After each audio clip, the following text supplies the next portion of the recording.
En este momento tengo a mi lado Blanca Estrella Ruiz Ungo. Ella es abogada y presidenta. Soy presidenta de... Tengo aquí abogada y presidenta. Ahí está mi abogada, de Guipúzcoa. Mira, Soy la jefa de un montón de abogadas. Eso sí. ¿Verdad? Presidenta de la asociación Clara Campoamor. Soy maestra. Perdón, pues mira, maestra. Esta asociación, creada en 1985, fundada por un grupo de mujeres unidas al movimiento feminista y siempre creada un poco por la necesidad de defender los derechos de las mujeres. Hoy compartirá con nosotros una serie de reflexiones sobre la Ley Orgánica 2004, conocida como la Ley contra la Violencia Machista, y así como las modificaciones que se llevaron a cabo en el 2005 en esta ley. Por otro lado, tratará en profundidad la nueva ley de infancia, heredera del trabajo que en las Cortes realizó Clara Campoamor en las Cortes, en aquella época de la República, hace ya muchos años, y explicará la actitud que la asociación defiende ante la situación de la violencia machista. Denuncia sí, pero con garantías. Te doy la palabra, Blanca. Buenas tardes a todas. Y miro, bien, a todas. A todos, perdona, compañero, amigo. Yo quería, una de las cosas que estoy intentando, quizá porque somos una generación que hemos trabajado en tiempos muy duros, muy difíciles, y no quiero dejar que esta generación nos callemos y dejemos a las que nos vienen después sin conocer nuestra verdadera historia, la historia de las mujeres, sobre todo en el País Vasco, que hemos sido pioneras. Yo, si me permitís, frase de cabecera de Clara Campoamor, os la voy a leer y diréis, pues, ¿qué tiene que ver? El primer congreso internacional que se hace sobre feminismo, sobre igualdad, quien representa a España es Emilia Pardo Bazán y Concepción Arenal, dos grandes feministas. Fijaos, si duro fue lo nuestro, ¿qué fue lo de ellas, no? Y Concepción Arenal, que llevaba el feminismo, que yo digo, de la solidaridad, y Emilia Pardo Bazán, digamos, el feminismo, permitirme, no estoy insultando nada, ¿no?, de la burguesía, quiere decir un feminismo más intelectual, más elevado. Por intelectuales sean igual de intelectuales la una que la otra. Concepción Arenal, más bien, de aquí, ella decía, de aquellas que menos tienen. Ese es el feminismo que representaba Concepción Arenal.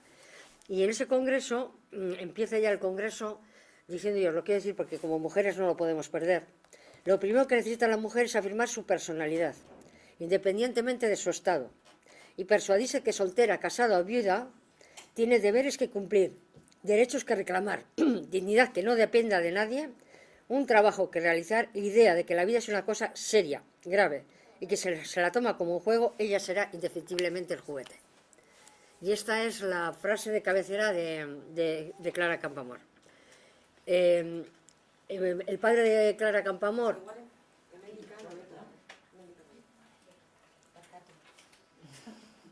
El padre de Clara Campoamor conoce a Concepción Arenal, es un gran fan de Concepción Arenal y desde niña le da las lecturas de los libros que escribe de Concepción Arenal. Pensar que Concepción Arenal hizo el primer tratado penitenciario y que quien se lo llevó adelante fue Holanda. O sea, el tratado penitenciario fue elaborado por Concepción Arenal y en España, pues ahora nos acercamos un poquito a aquellas tesis penitenciarias que escribió y tiene un libro escrito sobre el tema. La violencia, igual que os he hablado de esta frase, de este Congreso Internacional, que fue en 1881, me parece, 1892, no han andado muy lejos. La primera vez, nadie sabe que es la primera vez que se abre o se ve, se visualiza el feminismo en España y que además se va a un Congreso Internacional y que hay dos mujeres feministas representándonos. Pues igual que eso, ayer me decía que en Bilbao se ha aprobado que una calle van a poner a nombre de la sufragista Clara Campoamor. Y dice que hay problemas porque alguien ha dicho que hay una sufragista vasca. No, hay una sufragista. La ley la hizo una. O sea, no le hicieron dos.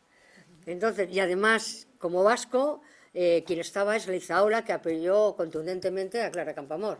El joven Leizaola, como le digo yo, porque era muy joven en aquel momento. Pero no hay una sufragista en Euskadi. Hay una sufragista que se llama Clara Campoamor, que amó profundamente a Euskadi, que está enterrada en Euskadi, está enterrada en San Sebastián, pero igual es que se ha equivocado, ha oído algo y no entendía muy bien.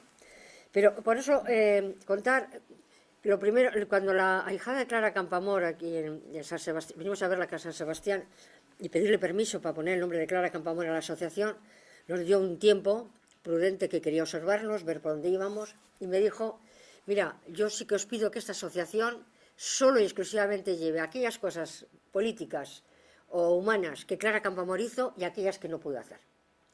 Y dejaros de, pues estamos hablando de medio ambiente, no, dejaros de otras cosas, porque esto es, las mujeres esto es lo que necesitan, algo no excluyente, pero, y la infancia, me dijo, mujer, infancia.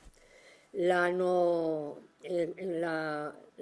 regularización de la prostitución, que también se negó, o sea, me fue la mujer diciendo cosas de que había hecho Clara Campoamor y dice, este es el camino que me gustaría, fue nuestra socia honorífica primera, nuestra presidenta honorífica primera. Y a partir de entonces nos hemos volcado en eso. Y por eso digo yo, esta generación no podemos callarnos, tenemos que contar. Se habla de violencia de género. Y alguien dice, es verdad que hubo un político en la oposición, que se llamó Zapatero, que dijo, oye, quiero escucharos. Y nos llamó a 5 mujeres y dijo, oye, a mí esto que es de lo que estáis hablando, porque hablábamos en prensa, nos interesa. Yo solamente puse una condición, que no hubiera prensa. Yo iba a Madrid, hablábamos de esto y poníamos las... Y entonces nos puso al frente de estas 5 mujeres a Micaela Navarro. Si fuéramos americanos o americanas, diríamos que la ley se llama Micaela Navarro, en lugar de ley de violencia de género, que sabéis cómo es allí. Bueno, es verdad que hicimos la ley en el 2001, la perdimos en el Congreso, y cuando llegó el gobierno de Zapatero dijo, lo primero que haré será esta ley, y lo cumplió. Y el miércoles de esa semana, que el viernes era el primer Consejo de Ministros, nos volvieron a reunir, y sorpresa agradable, pero yo lo tuve que decir, estábamos 30 y tantas, y digo, oye, que yo me acuerde, solo éramos 5 cuando estaba Zapatero en la oposición, 5 trabajando, más, mi organización entera volcada, o sea, no, nadie se dio, pero bueno, yo representando a la asociación, ¿no? Y entonces, a partir de ahí, dice, bueno, es que de repente sale esto, pues no. Yo os voy a contar, en el año 1972, fue posiblemente antes, pero para más definirlo, yo fui maestra, expulsada por Franco de mi carrera y vamos, con cajas destempladas, en una parada con un expediente abierto, grave, serio, y que al final quedó, pues en nada, en que no me dejaron ejercer más. Se me prohibió ejercer, se me retiró el permiso. Y entonces entré inmediatamente, yo creo que para fastidiarles un poco, dije, así que me echáis. Pues al día siguiente busqué trabajo y al día siguiente encontré trabajo en Telefónica. Y yo en Telefónica, como cuando ya se enteraron de mi expediente, que no se enteraron cuando me cogieron, porque me dijeron, ¿cuándo puedes empezar? Digo, pues mañana. Y mañana empecé. Claro, cuando se enteraron y pudieron recabar información fue porque me quisieron hacer telefonista oficial. Y dije yo, por favor, no. Y me dice la jefa, oye, mujer, ganas un poco más. Digo, no, mira, déjame como estoy. Déjame como estoy, porque oficial te abrían un expediente, bueno, la familia, etcétera, etcétera, porque era la que atendías al gobernador, al otro, conectabas y oías. En aquellos tiempos oías todas las conversaciones, ¿no? Entonces tenía que ser, que digo, no. Dice, hombre, que es que tú, que no, por favor. Y al final pues descubrieron porque yo no quería ganar un poquito más, bastante más que se ganaba, ni considerada, invitada luego a todas las fiestas, a todos los rollos. Y entonces, como empezaron a perseguirme, decidí hacer de noche, que hoy en día todavía lo estoy pagando, yo no duermo de noche. Duermo 10 minutos, me despierto, a las 4 horas duermo otros 10, porque claro, 30 años trabajando de noche, el cuerpo, y de día como me pongo a hacer cosas, pues tampoco. Y entonces, entonces se trabajaban los obreros, que eran obreras, había pocas, trabajaban los sábados. Y entonces era el sábado a la noche, cuando las mujeres llamaban al 09, al 08, al que se les ocurría a las pobres, lo primero que se les ocurría, mucho más fácil que los de ahora. Claro, marca 009, y ahí salíamos, marcaba 003 información, ahí salíamos. Y siempre de noche atendíamos todos los servicios, de día no, había posiciones, de noche no sé qué te acoplaban y te entraba todo. Y entonces llamaban las mujeres de noche. Y mis compañeras, éramos 5 trabajando de noche, y me decían, oye, ¿por qué no tú estás un poco así esto? ¿Por qué no? Empezaron así, empezamos de esa manera. ¿Por qué no la atiendes tú? Pues la atendía. Llegó un momento en el que yo ya quedaba con ellas cuando salía a trabajar a las 7 de la mañana. Bueno, esperábamos al lunes que fuera él a trabajar. Yo salía a trabajar a las 7 de la mañana, quedaba con ellas, porque entonces entraban los obreros a las 5 de la mañana a trabajar, por lo menos en Vizcaya. Y entonces las llevaba a la policía. Y claro, imaginaos la sorpresa de la policía franquista cuando entra alguien que dice, oye, vengo acompañado de una mujer que el marido le ha dado una paliza. ¿Y qué nos cuentas? Digo, no, ¿qué nos cuento? No, que la tenéis que atender y tenéis que tomar denuncia. Oye, que no. Y al final decían, oye, que al final te vamos a poner a denuncia a ti, por insistir. Como no me hacían nunca caso, pues un día dije, pues ahora me voy a hablar con el gobernador. Como yo estuve en el comité de huelga telefónica y mis compañeros me hacían lo mismo, cuando venía la prensa, pues fue las huelgas telefónicas, fueron tremendas, ¿os acordáis? Que se cerró todo, en Eurovisión se pudo ver en aquel año. Y entonces me decían, habla tú con la prensa, habla tú. Entonces tenía yo un poco, claro, y salía mi foto en el periódico, hablando de la huelga, que queríamos, que no queríamos, o lo que estábamos haciendo. Y entonces le dije al gobernador, mire, si una de esas mujeres que me llama 009, yo la atiendo, me voy a la policía, y al día siguiente la mata, o aparece grave en Basurto, entonces era Basurto lo que teníamos, saldré en los periódicos diciendo, el gobernador es el culpable. Hombre, por favor, no me haga eso, por Dios. Ya usted le ha tratado muy bien, no venga con esas cosas, ¿sabes? Como hablaban entonces, ¿no? Digo, pues búsqueme una solución. Y dice, bueno, ¿a ti qué te parece? Digo, por lo menos, vamos a ver, no pueden denunciar porque es un delito denunciar al marido. Bien, pero la policía puede tomar nota, que es lo que yo le estoy pidiendo a la policía, es que tome nota. Y que hagan un repasito por la vivienda de esta mujer, o la llamen por teléfono, o vayan a verla al piso, o sea, que la policía controle que no la mate. Solo estoy pidiendo eso. No se preocupe que ya llegará la democracia y ya cambiaremos la ley, le decía yo. Ya cambiaremos las leyes. Entonces, se hizo así, claro. Dicho el gobernador, dicho la policía. Y entonces entraba con las mujeres, se atendían muy bien y tal. Entonces, en el 1982, con el primer gobierno del presidente González, lo que hicimos, Milagro Rodríguez Marín, como portavoces de todo ese grupo de mujeres que nos reuníamos en la dictadura, que además tenían un colectivo, Mujer y Socialismo, porque a mí un maestro y un amigo, Ramón Rubial, me dijo un día, oye, que ya me he enterado de lo que estás haciendo. Y dice, pero no tienes miedo. Y dice, bueno, de todas formas tú, cualquier cosa que te pase, cuenta que aquí tienes, aunque sea la clandestinidad, tienes un grupo, tienes un partido que te va... Pero no te lo calles, no andes sola por la vida. Y me dijo, mira, hay un grupo de mujeres que han creado el grupo Mujer y Socialismo. Y es Carlota Bustelo, era la presidenta de este grupo. ¿Por qué no vas a Madrid y les cuentan lo que estás haciendo?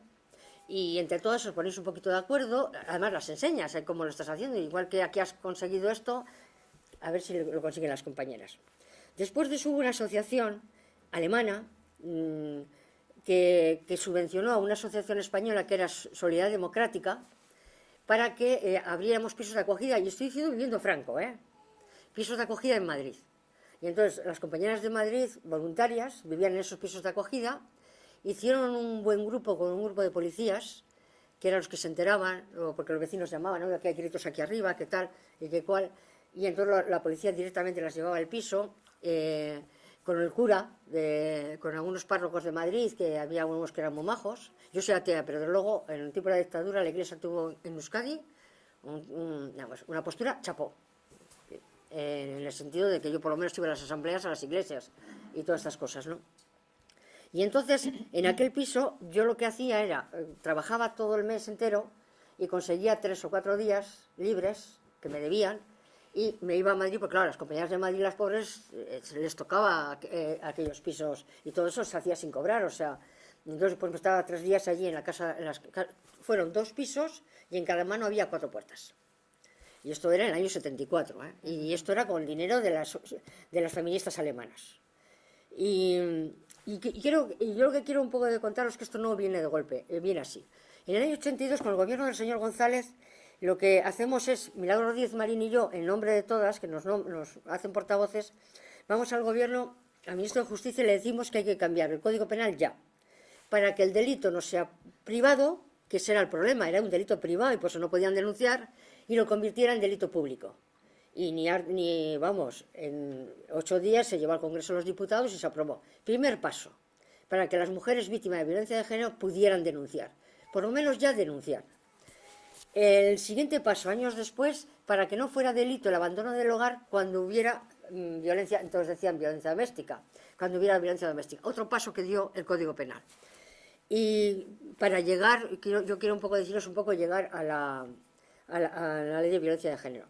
En todo este trayecto, además de trabajar con el ministro de Justicia, más cambios le hicimos que tuvieran que ver con las mujeres, no con la violencia de género, sino con los anticonceptivos, despenalizarlo, bueno, bastantes cosas. Y entonces, paralelo a todo esto, lo que hicimos es con el ministro del Interior, decirle que lo que habíamos hecho en la dictadura, en Vizcaya y en Madrid y en ningún otro sitio, sobre todo en Vizcaya me tocó más, tener en cuenta que además luego la policía lo que hacía era ir a la casa de la mujer, que yo le decía, oye, ha llamado a tal sitio, y entonces en Telefónica captábamos el número de teléfono. Y teníamos el listado, número de teléfono, vital, vivienda. O sea, era un control absoluto, que estaba en manos de las telefonistas. Yo lo quiero reconocer aquí ahora. Yo jamás lo usó más que para que esos marranos que llamaban diciendo que querían pasar un rato conmigo, que no decían, no se decían cosas más. Y además no es eso, no les soltaba la clavija y se quedaban sin teléfono, pues igual 2 días. Y cuando entraba otro relevo decía, esa clavija sagrada, sagrada, ni la toquéis, ese tío se queda sin teléfono. Teníamos bastante poder en ese sentido. Yo que iba a la gobernadora que no se diga, pero bueno, era el año 70, eran otros tiempos. Y entonces hablaba con el ministro del Interior y dijimos, mire, un poco en el sentido, tenía los ojos como cuadros porque no solamente hicimos una propuesta, le dijimos cómo la queríamos.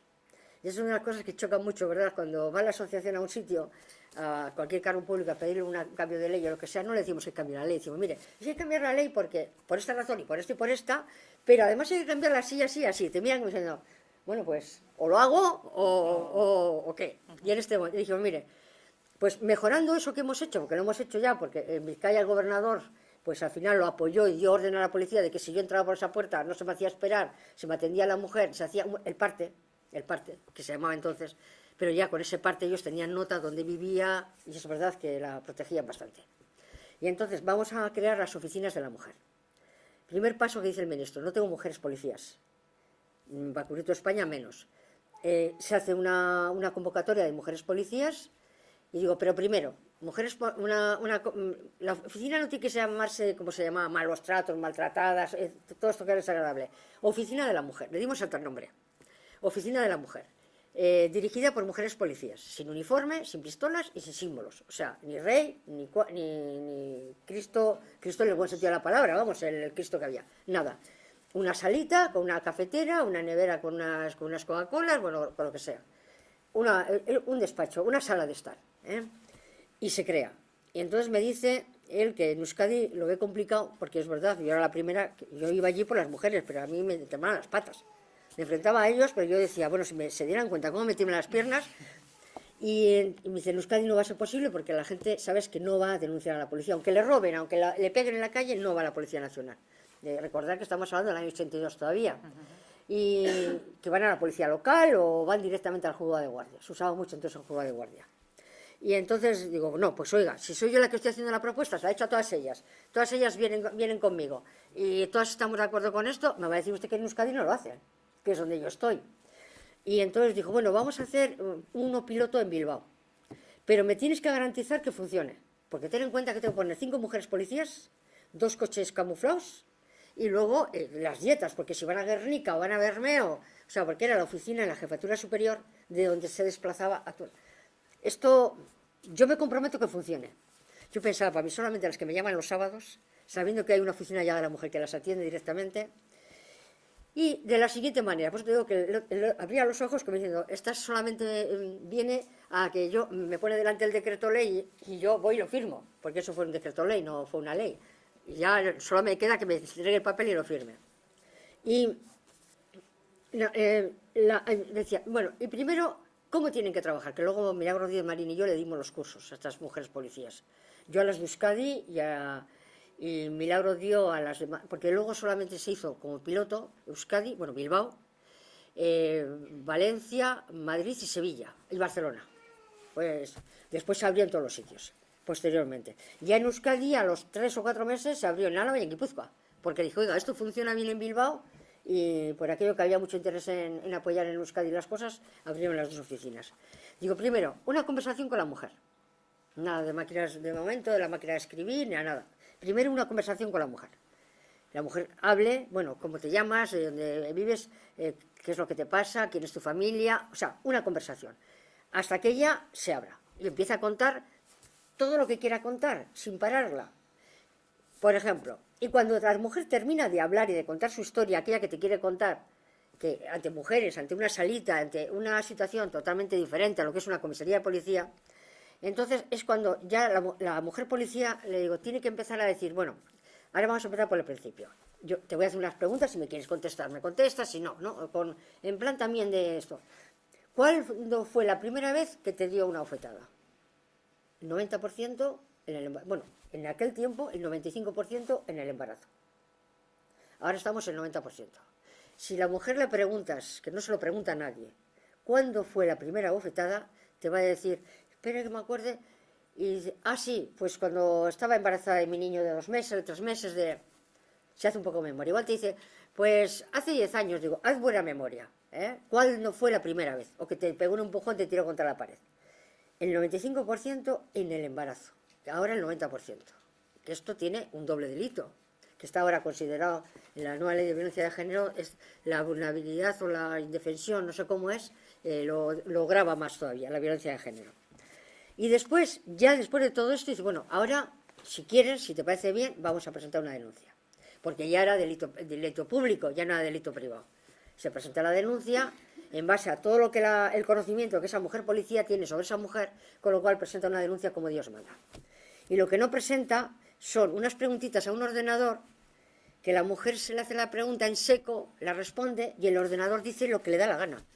Porque a una misma víctima, 3 veces que le hacen el cuestionario famoso, 3 veces sale distinto. Y al final lo que se busca es rapidez, que hable cuanto antes. Digo, mira, una preguntita por aquí. No hay conversación con la mujer, no se llega al fondo del problema que tiene, que es lo que ella necesita. A veces no necesita denunciar, lo que necesita es que alguien le escuche, y de escucharla, de entender la mujer policía, qué tiene delante, pues es lo que puede llegar a decir, oye, y al final igual termina presentando la denuncia, ¿eh? Porque ha habido una conversación, ha habido un encuentro, se ha entendido con la mujer policía, y esto se hizo así.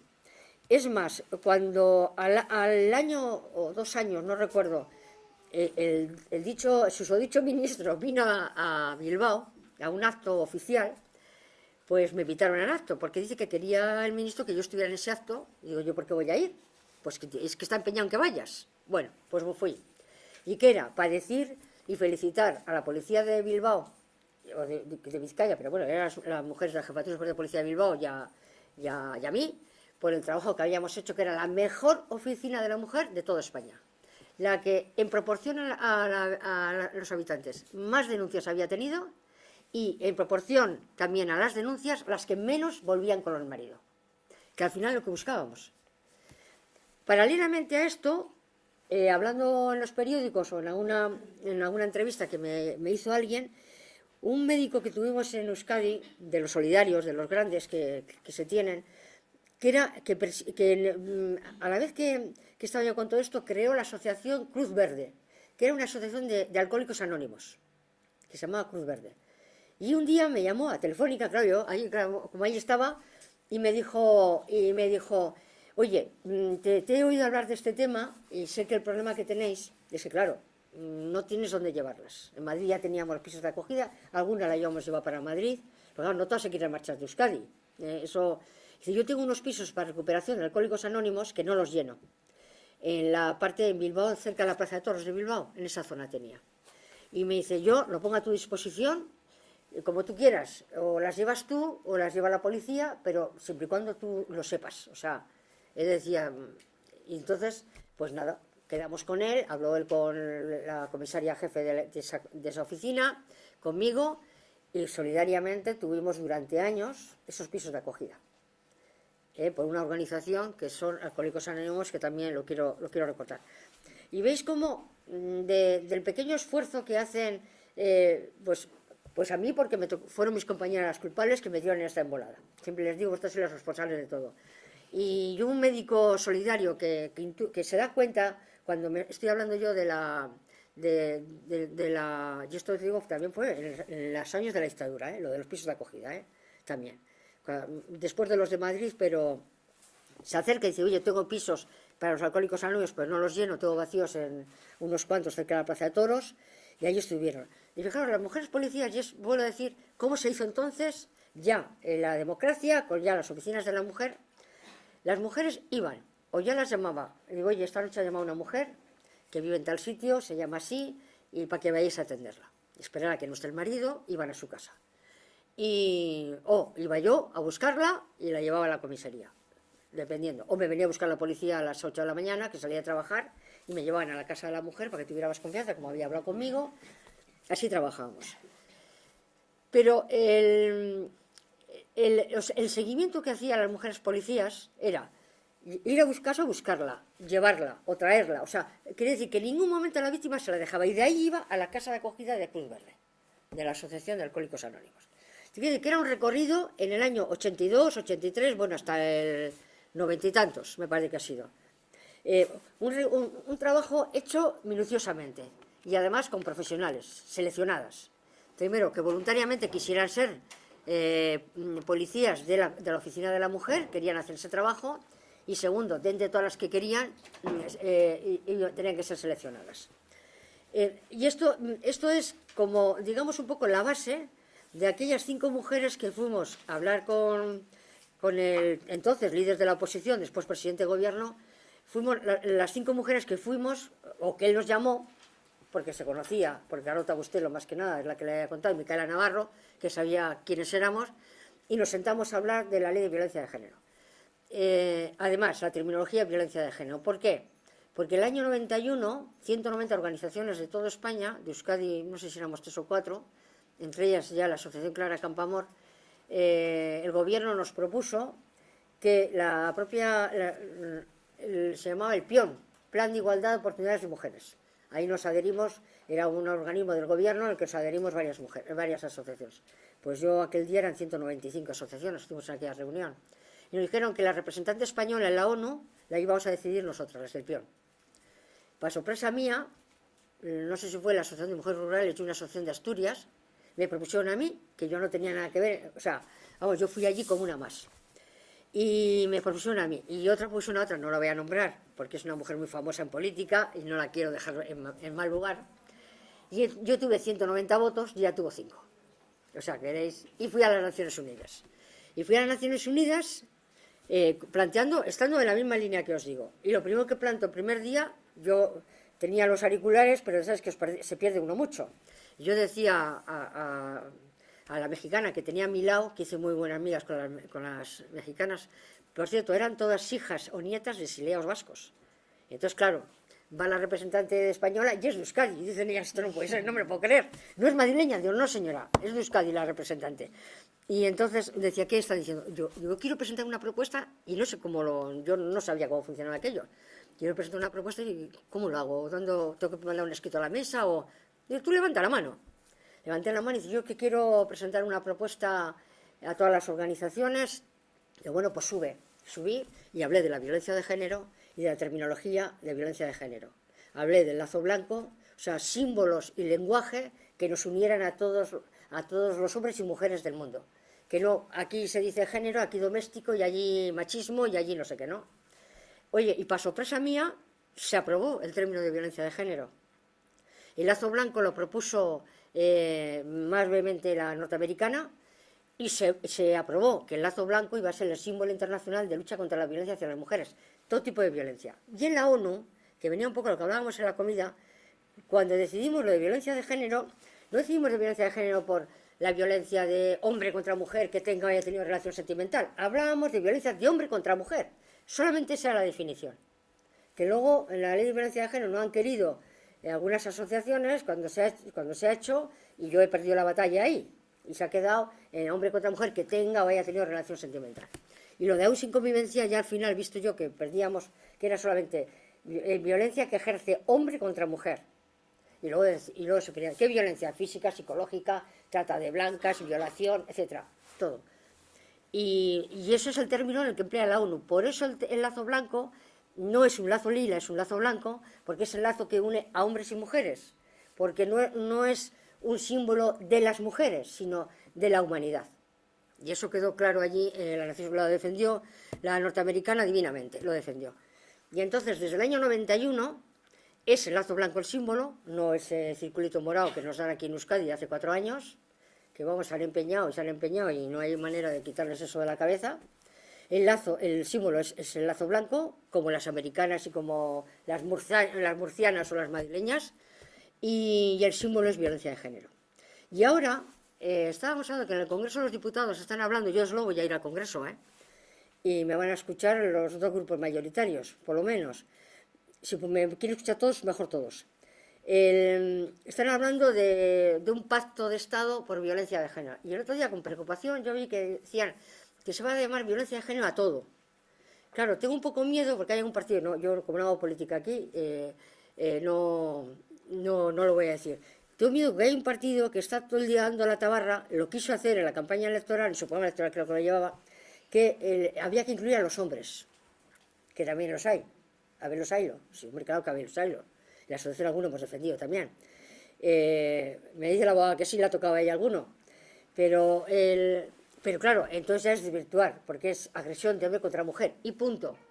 Y en el Código Penal está toda agresión, si una mujer le pega a uno, pues también está en el Código Penal. También si él quiere denunciar, tiene perfecto derecho a denunciar, y el juez perfecto derecho a condenarla o a sancionarla. Y entonces tengo un poco de miedo que no se haga bien.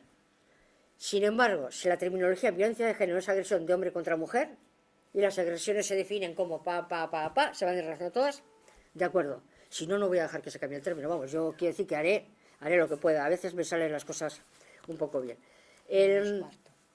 Ya. Pues entonces, bueno. Te digo la hora. Bien, pues por encima deciros una cosa. La ley ha cambiado y me parece, hay muchas cosas que se han cambiado, son propuestas de la asociación. Yo en realidad lo que hago es, a mis abogadas las doy la vara y les digo, oye, me dice, oye, hay una sentencia que ha dicho un juez, no sé qué. Digo, pues eso hay que cambiarlo. Es que el Código Penal parece ser, pues hay que cambiarlo. Y entonces nos sentamos y ellas me hacen lo que se dice legalmente, me dicen, no, que lo que tú quieres hacer no es legal, o sea, y me dan un poco vuelta a mi propuesta y al final la propuesta me toca llevarla a mí, a los gobiernos y a los grupos políticos. Por ejemplo, el consentimiento a partir de los 16 años. Permíteme que esto no me extienda, sino que lo señale, porque la gente, las mujeres que nos acompañan están muy preparadas y el hombre también, y no hace falta mucho. En el año 82 le propuse al gobierno del señor González el consentimiento a partir de los 16 años. No puede ser que una niña de 13 años, un padre y una madre, con su niña de 12 años, entonces era 12 años, luego lo subieron a 13, de 13 años diga, oye, que se ha enrollado con un tipo de 30 años, que no se lo quitó de la cabeza y tiene relaciones sexuales, y que luego además queda embarazada. Y que eso no es delito. Y que te dice el padre y la madre, que no podemos hacer nada, que hemos ido al juzgado, y dice que no, que mi niña tiene 13 años y mi niña consiente. Pero ¿cómo va a consentir con 13 años? Y entonces se lo ofrecimos. Me cayó un chapurreo del gobierno, pues yo digo lo bueno como digo lo malo, de la entonces ministra de Sanidad, que se estaba loca, cómo se me ocurría aquello, que no sé qué, quisiera quitar personalidad a las niñas, que las niñas hay que enseñarles a ser responsables, a ser autoestima. Bueno, me montó un follón, pero toda la legislatura la asociación presenta en el Congreso de los Diputados la modificación del Código Penal de consentimiento a partir de los 6 años. Bueno, pues yo no me lo podía creer cuando me llamaron del Congreso de los Diputados y dijeron, oye, ¿sabes que tu enmienda se va a presentar en el borrador que va a presentar el gobierno? No me lo puedo creer. Pues sí. Otro cambio, otro que se me habéis oído, sobre todo en Euskadi, estaréis de mí un poco hartas. Hijos, hijas, víctimas de violencia de género. Cuando hicimos la ley, yo dije, bueno, mujeres, hijos, hijas. No hubo manera con las asociaciones, que era una ley, os digo, dos versiones había. Que era una ley de las mujeres para las mujeres, sobre todo de las mujeres, nada más que para las mujeres, que era la Ana María Pérez del Campo, de separadas y divorciadas, las progresistas, una cuadrilla de ellas. Y otras que decían, esta es nuestra ley que estamos haciendo entre nosotras 5 y no nos la va a tocar nadie. Y porque a ti se te ocurra a los hijos o a las hijas no va a ser posible. Bueno, lo mismo, no he parado, no hemos peleado, la asociación en todos los sitios que hemos tenido ocasión lo hemos planteado, y lo mismo, me llaman y me dicen que van a crear una subcomisión de infancia en el Congreso de los Diputados, que me invitan como experta, para que yo allí explique por qué quiero, primero, una ley de protección a la infancia, que la yo pido en el año 82, que era la de Clara Campoamor, que la van a aceptar la ley, y las enmiendas que propone la asociación, y luego la modificación de la ley de violencia de género, que lo de modificar, que lo de modificar les llevaba agua.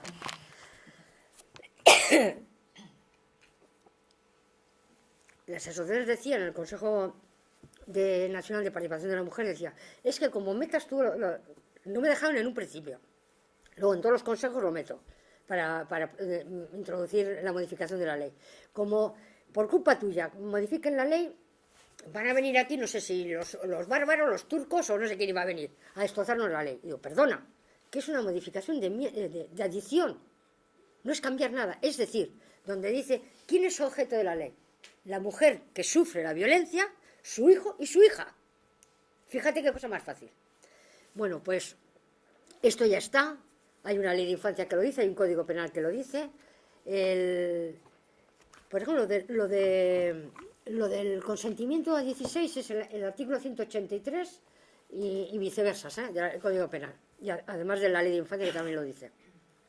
Y por lo tanto, yo creo que hemos hecho en esta última legislatura un esfuerzo que llevamos haciendo en el año 82, pero que no nos van aceptando, y al final esta legislatura ha sido posible. Yo siempre digo, yo que sea una persona de izquierdas, vamos, de las antiguas, y que llegue un gobierno de derechas y me acepte las enmiendas, de verdad, gracias al gobierno de derechas, por cierto, le estoy muy agradecido. Y sobre todo a las mujeres diputadas del gobierno del Partido Popular, que son las que me han acompañado a los respectivos ministros a comerles el coco. Porque también ha habido un grupo también de mujeres que también muy sensibles a este tema, concretamente la diputada por Coruña, que me ha dicho, oye, aquí sigo. Ahora mismo está la diputada, la que fue comandante, Zaira creo que se llama, que me ha llamado ya. Me dice, aquí estoy yo en la Comisión de Igualdad, también tengo a la del PP gallego, por lo tanto podemos hacer algunas cosas, ¿no? Pero te da rabia. Yo se lo decía también a la diputada de Galicia. Me dice, oye, y mujer, date por satisfecho. Digo, perdona, no te ofendas, pero es que me da rabia. Que llevaba del 82 planteando el consentimiento a partir de 6 años y que, vamos, que lo hayamos conseguido muchos años después. Y por lo tanto, ahora, y termino, lo que tenemos que hacer, parece que habíamos dicho, con esto se termina. Yo intenté presentar a la dimisión, que no me aceptaron, porque digo, bueno, hemos llevado a la ley todas las propuestas de Clara Campoamor y alguna más, pero no se termina, porque resulta que cuando una mujer va a la chancha solamente toma denuncia de mujer víctima de violencia de género. Una víctima. En esa denuncia no hay más. Cuando una mujer va al juzgado de violencia de género, ese juez no atiende más que a una víctima. Y el juez tiene delante a un maltratador, a un delincuente, de su mujer, de su hijo y de su hija. 3 víctimas, o 5 o 6, los niños que hay en la casa. Y a pesar de que en agosto entró en vigor la ley de infancia, en julio el Código Penal y la modificación de la ley de violencia de género también en agosto creo que entró en vigor, solamente un andaluz, que además salió, los ganan los medios de comunicación, fijarse, es importante, un andaluz le condenó por 3 delitos de violencia de género. Por la mujer, por el hijo y por la hija, o hijo-hija o 2 hijas. No recuerdo, lo dieron en televisión, es que a mí me pilló tarde, cuando oí la noticia ya la había empezado la noticia. No sé de Andalucía de dónde era. Un juez lo ha hecho. Bueno, pues cuando se tiene delante a una víctima de violencia de género, se tiene a una, se tiene a 3. Cuando yo defendía esto en la ley, yo les decía, en el Consejo Nacional de la Mujer, les decía, bueno, todos los que estáis ahí enfrente me estáis poniendo verde y no me aceptéis la modificación. Está ahí la ministra de turno y le estáis diciendo a la ministra que no me haga caso, que estoy yo sola en este... Además así, era así de duro y de descarado. Pues ahora me vais a explicar vosotros, darme un argumento para que yo al siguiente consejo, entre 3 meses, no venga con la misma, porque pienso venir con la misma. Darme un argumento para que yo me tenga que callar, porque yo os doy el mío. Si un tipo patea a su mujer, la tira contra la pared, la da puñetazo, la da patadas, no te digo nada, se la cuchilla, patea a su mujer, ese niño o esa niña que están delante no son víctimas. Yo decía, decirme, o sea, demostrarme que no son víctimas. No, a ellos no les ha pegado, no, perdona, pero ellos ven, o sea, sufren y ven y padecen lo que está padeciendo su madre. Y por lo tanto, una puede recibir el golpe físico, pero el golpe moral y psicológico, y además de desarrollo de la personalidad del niño y de la niña, que queda quebrado. O sea, vete luego y di los derechos humanos de la ONU, el derecho al desarrollo a su integridad, vete y búscalo. Y por lo tanto, ahora ya es. Pero no se está juzgando por la violencia, no se está juzgando por violencia de género en 3 personas de la familia, o el hijo y la hija, y además la víctima. Se sigue haciendo lo mismo. Una víctima va a la chancha la toma nota, va al juzgado de violencia de género, allí le juzgan o no le juzgan, le dan orden de alejamiento, que no le dan orden de alejamiento para el hijo y para la hija, porque no le condenan por el hijo y por la hija. Fijaros cuál es la responsabilidad. Porque si al darle orden de alejamiento, si son 3 las víctimas y le dan orden de alejamiento a las 3 víctimas, perdona que me extienda, que si hubiera empezado por aquí, y si le da, si las 3 son víctimas, tiene por obligación el juez, si da orden de alejamiento a las 3 víctimas. Y por lo tanto no hay régimen de visitas. Y por lo tanto, de haberlas, sería de haberlas de vez en cuando, en algún momento concreto, de haberlos bajo vigilancia profesional, de educadoras o trabajadoras sociales o psicólogos. Yo creo que las trabajadoras sociales y las educadoras principalmente este trabajo lo hacen más próximo, más cercano. Y por lo tanto, nos quitábamos este drama de que la maltrata a ella, le dan una orden de alejamiento, que por cierto que no cumple casi nunca, pero toca el timbre el viernes. Oye, que me bajan los niños. Oye, como no los bajes en 3 minutos, bajo para arriba. Oye, y como me los bajes sucios, bajo... O sea, eso cada viernes, cada viernes y cada viernes. O sea, eso no es apoyar a una mujer víctima de violencia de género, eso es machacarla más. Al final, ¿qué hace? Mira, la cita el juez para otro juicio, no aparece, el tipo vuelve para su casa, la que han matado todo día al león. Y esto es lo que estamos viendo todos los días. Entonces, vamos a ver, si hay una ley, la ley tiene que funcionar, pero también hagamos las cosas bien para que realmente la ley funcione. Porque por mucha ley buena que hagas, si tú luego te la saltas. El otro día también, por ejemplo, y termino ya, perdonadme, en Lejona habéis leído que, como he salido yo como una moto con el tema este, un chaval de casi 19 años ha violado a una chavalita de 14 años. La chavalita ha denunciado. Él dice que ella consintió. La jueza la ha puesto en la calle porque era por consentimiento. No se ha enterado que la ley dice que el consentimiento es a partir de los 16 años. Y salió diciendo, bueno, si la jueza no conoce la ley, que la ley ha cambiado y no la conoce, no me importa ir a darle 2 sesiones. Y yo no soy abogada. Eso lo dije en plan de... Bueno, pues salió el fiscal jefe de Vasco, Garpasoro, diciendo que es verdad que se ha hecho mal, no se ha cumplido lo de Lejona, y es verdad que se ha hecho mal lo de los niños envenenados en Lequeitio. Que el tipo ha envenenado a los niños y se ha ido de rositas. Porque lo han archivado, porque lo han querido archivar desde el primer día. Nos hemos personado, nos pidieron mucho dinero, como no lo tenemos, a la víctima no cobramos, pero por eso tampoco no lo tenemos. Y salió Garpasoro, no dijo, tiene razón la declara Campoamor que ha salido contra una jueza y otra jueza como una moto, pero lo dijo, que se había cometido un error gravísimo en Lejona y se había cometido un error gravísimo en Lequeitio. Y bueno, pues yo me di por satisfecha, no hace falta que me digan nada más. Bueno, me quedo un poco a vuestra... Muchas gracias, Blanca. Nada. Gracias, vale. Muy interesante tu trayectoria. Sí, que yo la cuento más que nada como conocimiento, porque podemos estar pensando, dice, oye, aquí de repente ha habido 4 iluminadas y 4 iluminados, 4 iluminados feministas y 4 iluminados políticos, y no, esto empieza en los años 60, yo en el 67 empecé, lo de la violencia de género concreta en el año 70-72, y mucha gente que no la hemos jugado, pero que eso ya no importa. Yo decía, mira, cuando hablan del acoso laboral, digo, anda, para acoso el mío. A mí me tenían machacadita. Me han despedido en Telefónica, me mandan para mi casa no sé cuántas veces. Por ser miembro del comité de huelga, 2 veces, 2 despidos serios que los ganamos en los tribunales.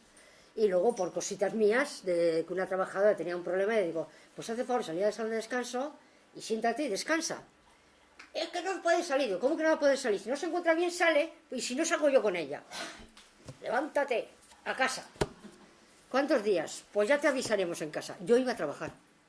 Yo hubo una vez que estuve 40 días sancionada y fui los 40 días a trabajar. Me cogí el turno que me correspondía ese mes y a ese turno mío, al que me correspondía, no al que me daba la gana, yo iba a la mañana, me sentaba en la escalera de la Telefónica, tenía 3 escalones en la calle, cuando tenía frío enfrente a tomar un café o un caldo, y volvía. Cuando acababa mi turno me iba a mi casa. Cuando a la tarde me tocaba otra vez el turno y iba a mi casa. Así estuve 40 días. Para que el Consejo de Administración Telefónica me diera la razón, me tuvieron que devolver en dinero los 40 días. Pero claro, los pasé. Cuando era acoso laboral, pero hay una diferencia. Yo soy muy sensible con las mujeres que vienen a la asociación que sufren el acoso, es tremendo. Yo te digo, yo lo he sufrido. Pero hay una diferencia. Yo lo he sufrido por estar en política y lo elegí. Pero una mujer que la acosa en su trabajo no lo elige. que esa es la diferencia que marco. Yo elegí estar en política y jugármela, y sabía lo que me estaba jugando, como con la Policía Nacional cuando iba yo con las mujeres, sabía que podía salir peor parada que la víctima que me acompañaba, pero lo hacía voluntariamente. Pero una mujer que está acosada no lo elige libremente, de su jefe o de, no sé, del vecino, porque no solamente es el jefe de trabajo el que acosa, o el compañero, eso no se elige, eso viene de añadidura y eso hace mucho daño. Felicitarte por tu tesón, ¿eh? Oye, que gracias a ti se hacen, bueno, como a ella, pues se consiguen. Ahora, la sensación de escucharte y decirte, ¿cuánto tarda esta sociedad, tanto políticamente como, ¿no?, la sociedad en sí, la población, en que se produzcan estos cambios? Y dices, 50 años lleváis de lucha, ¿no? Sí, pues fíjate, si en el año 82 un partido democrático le planteas esto, fíjate hasta que ha llegado, lo de los 16 años. Es que... Y mientras que padres y madres dicen, bueno, es que sale con un hijo con uno de 30 y me dice el juez que es libre de hacerlo, que lo decide ella, pero ¿cómo mi niña con 13 años puede decidir salir con un tío de 30 y quedar luego embarazada? Y la desesperación de los padres, yo en la sociedad lo he vivido mucho. Y bueno, más vale tarde que nunca, es como se suele decir, pero que también la justicia se entere que ha llegado. Bueno, ¿alguna pregunta? Si alguien quiere aprovechar. Perdona, yo no sé si he entendido bien. Hoy en día, el 90% todavía reconoce que la primera cosa la tiene hoy en día. Sí. De los datos que tenemos en la asociación, nosotros hacemos, a cada mujer le hacemos su ficha y le hacemos algunas preguntas. Después de estar con ella un rato charlando, que está con la abogada. Y si está conmigo está más que un rato, claro, ya me tiene para toda la mañana. Y entonces, yo a las abogadas siempre les digo, preguntarles cuando la veáis ya mejor, más tranquila o más próxima ya a vosotras, preguntarle si recuerda cuándo fue la primera vez que le dio la primera bofetada o el primer empujón contra la puerta. Y el 90% ahora todavía te sigue en el embarazo. Hoy en día. En el día. Y antiguamente, cuando esto de los pisos de acogida clandestinos que teníamos, el 95%. Y luego además, igual el primer día te dice, pues no me acuerdo, pues no tenía hijos o no sé qué, no se acuerda. Y a la siguiente visita que viene, porque te vienen varias veces, te dice, oye, eso que me preguntaste el otro día, fíjate que hablando con mi hermana y tal, me dijo, hermana, sí, mujer, ¿te acuerdas que tuve que ir yo a buscarte a casa, que estabas embarazada, te tuvimos que llevar? Y te enteras. Ahora, en primera ella no es consciente, ¿eh? La primera vez que le preguntas no es muy consciente, no de qué le pasó entonces. No, quizá porque le da más vergüenza, porque claro, una cosa que la mataste a ella, otra cosa que le mataste con un embarazo. Entonces, para ella es... Y eso la nueva ley de violencia de género lo ha modificado, lo agrava más, ¿eh? Dependiendo de la vulnerabilidad de la víctima. Creo que dice algo así. Simplemente apuntar que, por ejemplo, en el caso de nuestra asociación no sucede así. ¿El que dijo? Que no os tenéis ese 90... La primera torta no tiene por qué corresponderse para nada, ni en la mayoría de ellas se corresponde con el embarazo. Igual somos ese 5%. Pero... No sé, pero ¿le hacéis la pregunta a lo largo de la charla y eso? Nosotros que insistimos mucho en eso, ¿eh? Igual por eso al final te lo terminan confesando. Les digo que no les cuesta mucho confesar eso, ¿eh? Más que decir que la han denunciado. Pero nosotros no sé ahora, por ejemplo, ahora vamos a entregar a la Diputación la gestión del año entero y no sé cuándo, en qué proporción está. Tú que atiendes mujeres, no estás en Guipúzcoa. A ver, en Guipúzcoa lo que dice Blanca suele pasar con algunos casos, lo que dice la otra compañera también. Lo que pasa es que la gente cuando te viene la primera vez viene muy atropellada, hay que decirlo. Entonces tienes que empezar a hablar y si cuando ya viene la segunda o la tercera vez ya te van explicando y muchísimas veces. Y sobre todo lo hemos visto, sobre todo en gente más mayor. Claro, igual están hablando que tienen hijos de 30 y tantos años. Entonces sí, te remontan y te dicen, bueno, pues cuando también estuve embarazada ya me dio tal, pero bueno, luego ya cambió un poco y vuelven a contarlo. Eso sí, pero ya te digo que vienen como muy... Lo mismo que pasa, yo estoy también aparte en el turno de violencia aquí en Guipúzcoa, el gran problema que es que atendemos a las personas igual en comisaría a la 1 de la mañana y empiezan con unas preguntas muy típicas, las chancha y tal, y te empiezan a contar cosas muy estrictas y luego ya cuando hablas con ella al día siguiente, que no han dormido, encima para mí está fatal eso, volvemos al día siguiente y te empiezan a contar otra vez entre cosas y suelen ser muchas veces, eso sí. No la mayoría, voy a decirlo, pero... Sí. Ignacio. Sí, buenas tardes. Quería preguntarle a la ponente ahora te veo. ¿Cuáles son los criterios que la propia asociación tiene para personarse para el ejercicio de la acción penal en el ejercicio de la acusación pública? Pregunto esto porque claro, habrá seguramente una discriminación o una selección en base a la intensidad del hecho violento, ¿no? Eso sí. Pregunto esto porque, claro, me consta que ustedes están interviniendo de manera muy decidida, ¿no? Incluso de manera muy insistente y sobre todo positiva, ¿no?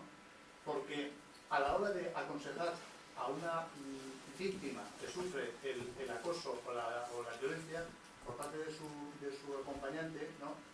Claro, si se le ofrecen unas herramientas, además del propio asesoramiento privado, ¿no? Que el propio letrado pueda proporcionar, si se le puede ofrecer a la propia víctima que la propia asociación se persone en esa causa específica para el ejercicio de la acción popular, que como usted sabe perfectamente, es perfectamente compatible con el ejercicio de la acción privada. Exactamente. Mira, la pregunta está correctamente formulada. Sí, la has formulado correctamente. ¿Cómo hacemos, digamos, la selección en una palabra? No es el término para emplear, pero la selección. Mira, primero, vemos el otro día, por ejemplo, una mujer mendiga. Lo que pasa es que se ha marchado ya para Alemania. Una mujer mendiga, ¿quién le va a proteger? ¿Quién le va a asesorar? ¿Dónde la van a coger? Pues nos hemos personado. Que la maltrataron y la violaron otros 2 mendigos. Entonces decimos en la asociación, hombre, si alguien está necesitado, es una mujer mendiga, que por cierto era alemana, y parece ser que el cónsul alemán la manda para Alemania. Bueno, entonces ya hemos retirado la acción popular, ya no, porque ya hemos sido conocedores de que tiene una familia de muy buena posición económica y por tanto no necesita. ¿A quién hacemos? A los más humildes. Pero sobre todo aquellas familias, por ejemplo, que le han matado a la hija, o le han violado a la hija, o que viene a la asociación y dice, oiga, es que mire, es que no se puede tirar. Porque he ido a la policía a denunciar, me ha vuelto loca, mi niña no quiere abrir la boca. Entonces llevamos eso que nos está pidiendo una víctima y no miramos el dinero que gana, ¿no? Simplemente la víctima acude a la asociación, pide ayuda y le damos la ayuda. Y esa ayuda consiste, si es un tema penal, en la acción popular y en la acción particular, para que la víctima además lleve a su abogada particular. Aquí en Guipúzcoa lleva más la acción particular, porque está ella sola, y la popular, claro, porque está ella sola. Que digo yo que alguien le ha hecho un cable de vez en cuando, Cristina, y es la que viene a la asociación, que a veces viene el padre y la madre, si hablamos de jóvenes violadas o de mujeres violadas, o la mujer víctima de violencia de género, esa siempre se la atiende. Y luego entendemos lo que te he contado de la... ¿Qué hicimos también? Lo de los niños de Lequeitio. Pero los niños de Lequeitio vino una de las abuelas.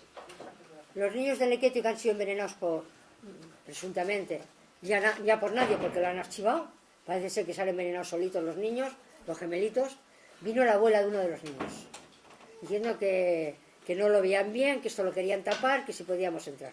Bueno, lo que vimos fue que lo querían tapar. No me digas ni cómo ni por qué. Y entonces nos pidieron lo que nunca se nos pidió en Euskadi, mucho dinero, para que la asociación no pudiera personarse. Y así fue. Ahora, yo lo denuncié públicamente. Dime. Pero si la víctima hubiese querido, si la abuela hubiese querido, podría ser persona como particular. Ya, pero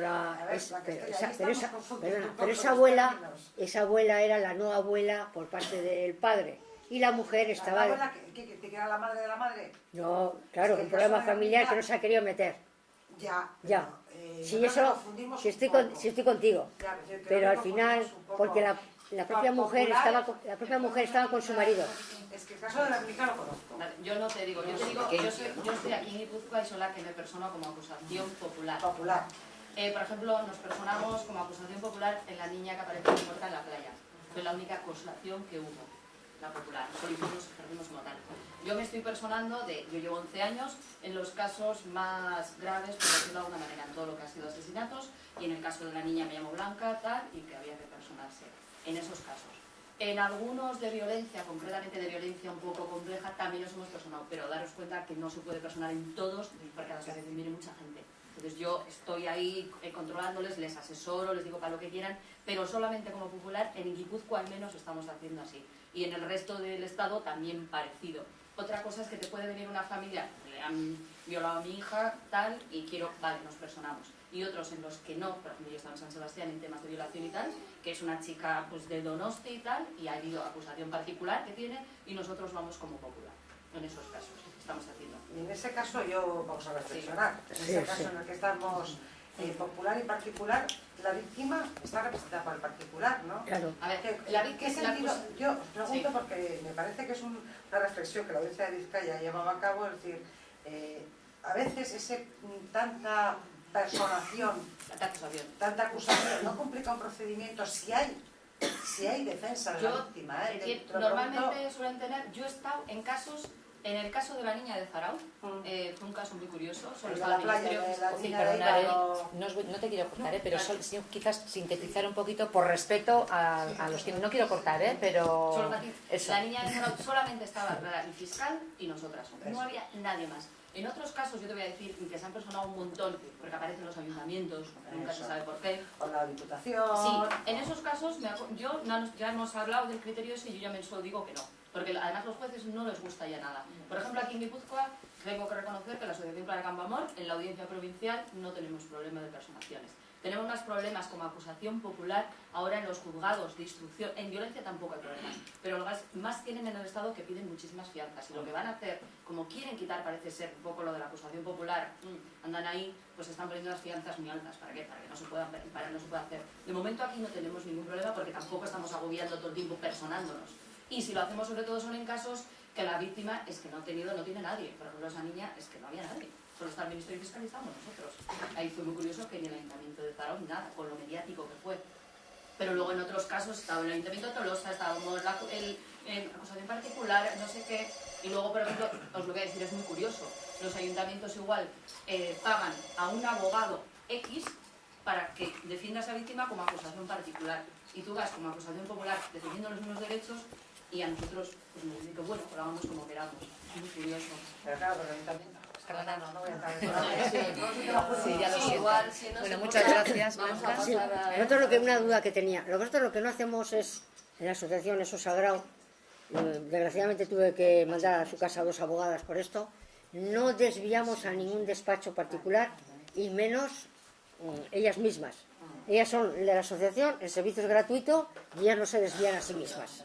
Y cuando una mujer dice, bueno, pero quería una abogada particular, y pues eso habla con amigas, con conocidas, lo tienes que seleccionar tú. Yo no te puedo dar ningún nombre.